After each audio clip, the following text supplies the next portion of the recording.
बाबल मंदीब होगा बंद। समझिए बाबल मंदीब क्या है। जैसे स्ट्रेट ऑफ हॉर्मूज है ना, ऐसे ही यमन की तरफ से एक समुद्री रास्ता है, वो भी दुनिया को जोड़ता है, वो है बाबल मंदीब। स्ट्रेट ऑफ हॉर्मूज, बाबल मंदीब। अब अमेरिका का एग्रेशन देखने के बाद तो यमन के हूथीज से ईरान ने कह दिया है कि अगर हमारे इंफ्रास्ट्रक्चर पर हमला होता है तो आप बाबल मंदीब बंद कर दीजिएगा। यानी ईरान ने अपने साथी से कह दिया है कि बाबल मंदीब आप बंद कर देना। यानी अब ईंधन के दाम बढ़ेंगे, क्रूड ऑयल के दाम बढ़ेंगे, दुनिया और मुसीबत झेलेगी। अमेरिका की गलतियों की वजह से पूरी दुनिया मुसीबत उठाएगी। दुनिया पर क्या फर्क पड़ेगा इस ग्राफ से समझिए। ये दो रास्ते हैं। ईरान का जो स्ट्रेट ऑफ हॉर्मूज है, 27% मरीन टाइम ऑयल ट्रेड वहां से होता है, 20% वहां से पूरी दुनिया भर के लिए LNG निकलता है, LNG ट्रेड होता है। अब आइए नीचे बाबल मंदेब की तरफ। बाबल मंदेब से 11% global marine time oil trade होता है और 8% ग्लोबल LNG बिजनेस होता है। तो शॉर्ट में यह है कि अगर स्ट्रेट ऑफ हॉर्मूज बंद होने की वजह से मुझ पर और आप पर फर्क पड़ा है, तो अभी बाबल मंदेब अगर ईरान बंद करवा देगा तो ये मुसीबत तो ऑब्वियस है कि बढ़ेगी, हम सबकी मुसीबत बढ़ेगी। आइए एक और ग्राफ आपको दिखाता हूं। देखिए यूरोप से समुद्री रास्ता मेडिटेरियन सी से होता हुआ, लाल सागर से होता हुआ, स्ट्रेट ऑफ हॉर्मूज के करीब से होता हुआ चाइना तक जाता है। यानी दो छोरों को ये जोड़ता है, दो छोर हैं दुनिया के, ये जोड़ता है और इसमें लगते हैं पूरे 48 दिन। ठीक, एस्टिमेट टाइम 48 दिन। अगर बाबल मंदेब लाल सागर बंद हो जाता है, दूसरी वाली लाइन आपको जो दिख रही है ऑरेंज वाली, इस रास्ते से बिल्कुल दुनिया के कोने से, इंटरनेशनल वाटर से, अफ्रीका के इलाके से होते हुए, कैप ऑफ गुड होप से होते हुए, इंडियन ओशियन से निकलते हुए सिंगापुर के रास्ते चाइना जाएगा। इसमें लगेंगे 57 दिन। अभी लगते हैं 48 दिन, फिर लगेंगे 57 दिन। यानी डिस्टेंस बढ़ेगा, दिन बढ़ेगा और हम सबकी मुसीबतें बढ़ेंगी। उधर दूसरी तरफ यमन का और सऊदी अरब का जो मामला चल रहा है ये भी आपको पता है। तो यमन के हूथीज ने धमकी दी है। ये है धमकी भरा वीडियो जिसमें अंसारुल्लाह धमकी दे रहे हैं कि अगर सऊदी अरब ने हमला हम पर किया तो हम सऊदी अरब के ऑयल इंफ्रास्ट्रक्चर पर और उसकी तमाम बड़े बड़े इलाकों पर हमले शुरू कर देंगे। यह धमकी हल्के में न लेना, क्योंकि यह है यमन, यह है ईरान से 2 कदम आगे, उल्टी खोपड़ी है। जो कह देते हैं वो कर ही देते हैं। अब दोस्तों जब आगे हम बढ़ रहे हैं तो ईरान के खत्मुल अंबिया के IRGC के प्रवक्ता भाई साहब फिर से आ गए हैं जुल्फिकारी सामने और उन्होंने कहा कि अब अगर अमेरिका ने हमारे इंफ्रास्ट्रक्चर पर हमले किए तो हम पूरे रीजन में, यानी जितने भी अरब देश हैं सब में जहां अमेरिका की इन्वेस्टमेंट है, जहां अमेरिका की मौजूदगी है, हम पहले की तरफ वहां हमले शुरू कर देंगे। बड़ी धमकी, बड़ी लाइन ये बोली है साहब ने कि अगर हमले अमेरिका ने हम पर इसी तरह से जारी रखे तो ये जंग नए इलाकों में फैल जाएगी। बिस्मिल्लाहिर्रहमानिर्रहीम।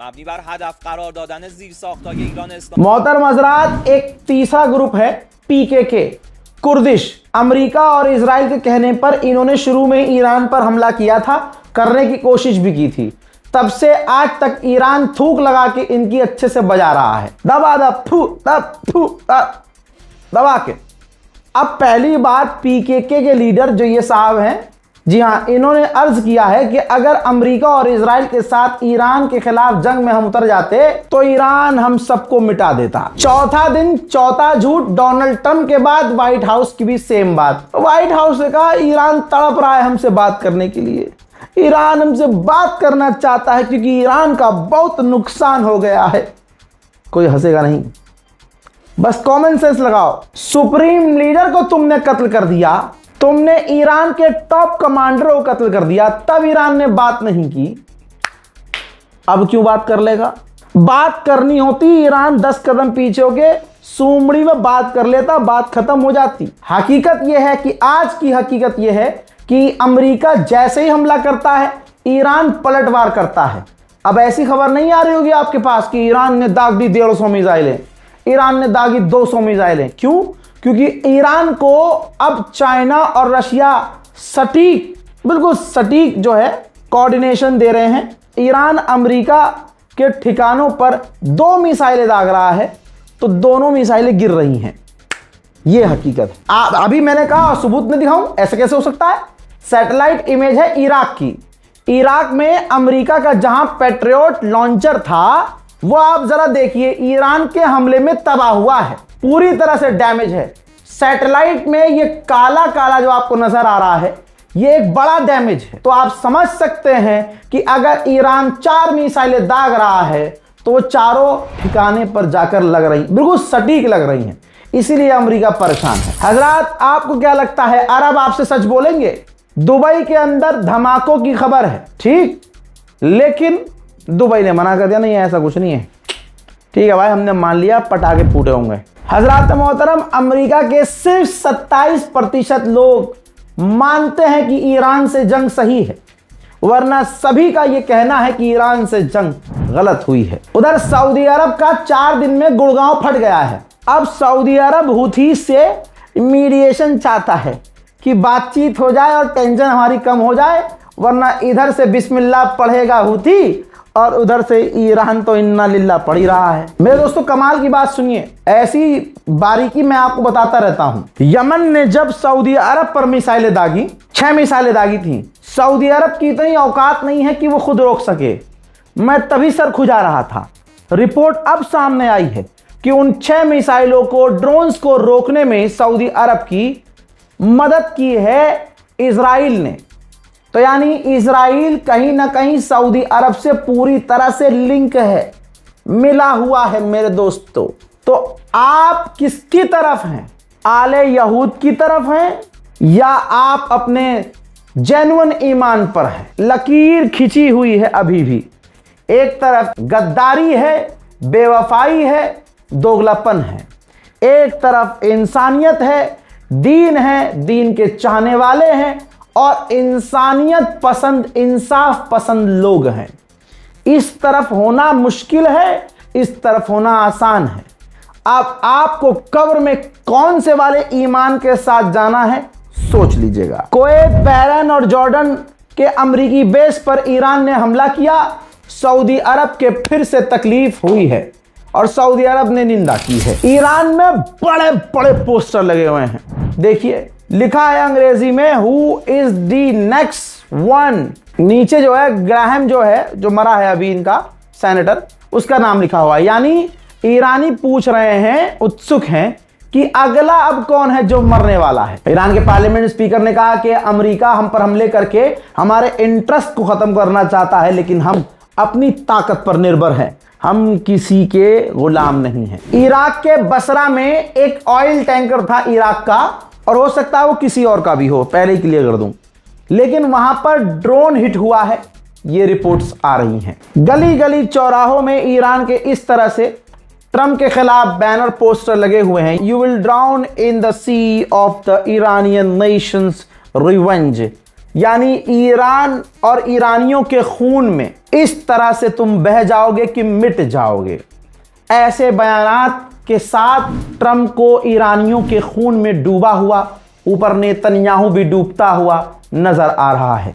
यही तमाम पोस्टर हैं जिन तमाम चीजों को देखकर डोनाल्ड ट्रंप पागल हुआ पड़ा है। उधर इराक की इतनी गुड़गांव फटी हुई है कि इराक के अंदर अमेरिका ने अपने लोगों से कह दिया है, अलर्ट रहिए, छुप कर रहिए और सामने मत आइए। इजरायली मीडिया ने एक अफवाह उड़ाई कि कतर ने ईरान पर हमले किए हैं। ईरान की जैसे ही आंख खुली और कतर को देखा, कतर ने फौरन बयान जारी कर दिया, नहीं नहीं भाई साहब, ये दावा झूठा है, हम किसी भी तरह से जंग में शामिल नहीं हैं। हजरात, उधर बहरीन ने भी अपने समुद्र के इलाकों में जहाज़ों की आवाजाही रोक दी है। मेरे दोस्तों, गुलाबी सुअर पर कोई यकीन कर नहीं रहा तो गुलाबी सुअर व्हाइट हाउस से बयान दिलवा रहा है। अमेरिका की प्रवक्ता ये जो है फुलझड़ी खड़ी कर दी सामने। अब इसने बयान दिया है व्हाइट हाउस के द्वारा, मतलब प्रवक्ता है ना व्हाइट हाउस की, कहती है कि डोनाल्ड ट्रंप ने साबित कर दिया है कि वो जब चाहे ईरान पर कहीं भी हमला कर सकते हैं। डोनाल्ड ट्रंप ही मास्टर हैं, स्ट्रेट ऑफ हॉर्मुज हम ही कंट्रोल कर रहे हैं, ईरान नहीं कंट्रोल कर रहा। तमाम जहाज़ों के लिए सारे रास्ते खुले हुए हैं, सिर्फ स्ट्रेट ऑफ हॉर्मुज ईरान के लिए बंद है और हमने कभी भी सिविलियंस को निशाना नहीं बनाया है। अब आप खुद दिल पर हाथ रखिए, इसकी शक्ल मत देखिएगा, अगर आप लौंडे हैं तो पिघल जाएंगे, लेकिन आप बस ये सोचिए कि इसने ये बयान दिया है। अब आप ये बताइए, आपको इसकी किसी बात पर भरोसा है? इजराइल मानने वाला कहां है? इजराइल ने, ये देखिए 2 तस्वीर दिखा रहा हूं, लेबनान में फिर से आतंकी हमला किया है जिसमें 2 से 4 लोगों की घायल होने की संभावना है और जो इंफ्रास्ट्रक्चर का नुकसान हो रहा है वो आपके सामने है। उधर इजराइल के डिफेंस मिनिस्टर ने अमेरिका के डिफेंस मिनिस्टर का मुंह पकड़ के उनके मुंह में मुद्द दिया है, कह दिया है फोन करके कि भाई साहब, हम लेबनान से, सीरिया से अपने फौज को नहीं निकालेंगे, ना पीछे हटेंगे, जहां है वहां रहेंगे। मोहतरम हजरात, शैतान अपनी शैतानी से कहां बाज आएगा? इजराइल ने बड़े हमले किए हैं गाजा पर, कल भी किया था, आज फिर किया है, हमले बढ़ा दिए हैं उसने। और इन बड़े हमलों में, आज के ही बड़े हमलों में गाजा के अंदर 5 लोग शहीद हो गए हैं। उधर आइए फिलिस्तीन की तरफ चलते हैं। ये फिलिस्तीन के वेस्ट बैंक का मंजर है। फिलिस्तीनियों को उजाड़ रहा है, फिलिस्तीनियों के मकानों को तोड़ रहा है और दिन दहाड़े इलीगल तरीके से उनके मकानात तोड़ रहा है। ये बिल्डोजर, ये रोते हुए मुसलमान, ये उजड़ते हुए मुसलमान देखकर आपको भारतीय मुसलमानों की भी याद आ रही होगी, लेकिन भारतीय मुसलमान डिजर्व भी करता है, क्योंकि ये तमाम चीजें देखने के बाद भी आज भी भारत का मुसलमान शिया सुन्नी करने में लगा हुआ है।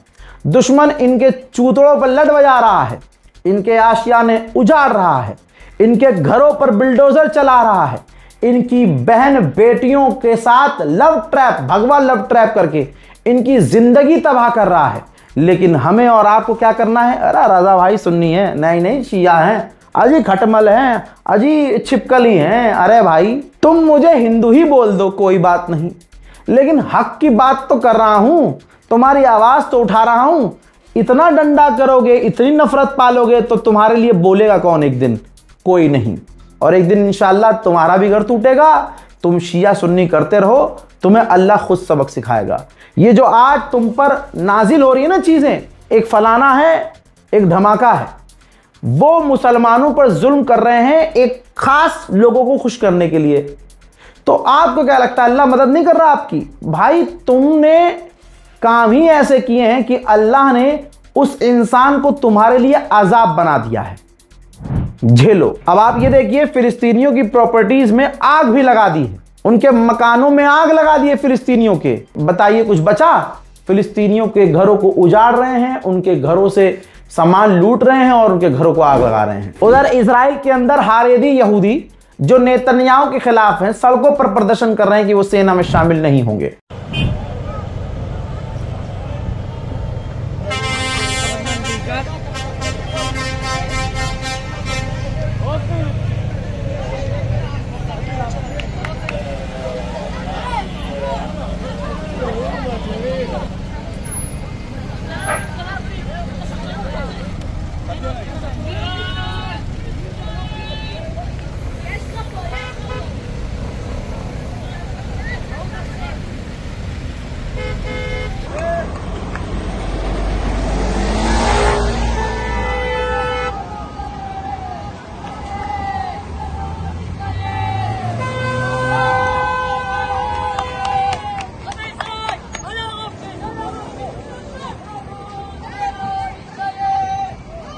मलेशिया के प्रधानमंत्री ने कहा है कि हम इजराइल को मान्यता नहीं देते, लिहाजा लीगल इलीगल तरीके से हमारे मुल्क में अगर कोई यहूदी नजर आ गया इजरायली तो हम उसे पकड़ेंगे, गिरफ्तार करेंगे और डिपोर्ट कर देंगे। हजरात मोहतरम, पूरी डिटेल रिपोर्ट में फिलहाल के लिए इतना ही। इस रिपोर्ट को शेयर कीजिएगा, दुआओं में याद रखिएगा, चैनल को सब्सक्राइब कीजिएगा। जय हिंद।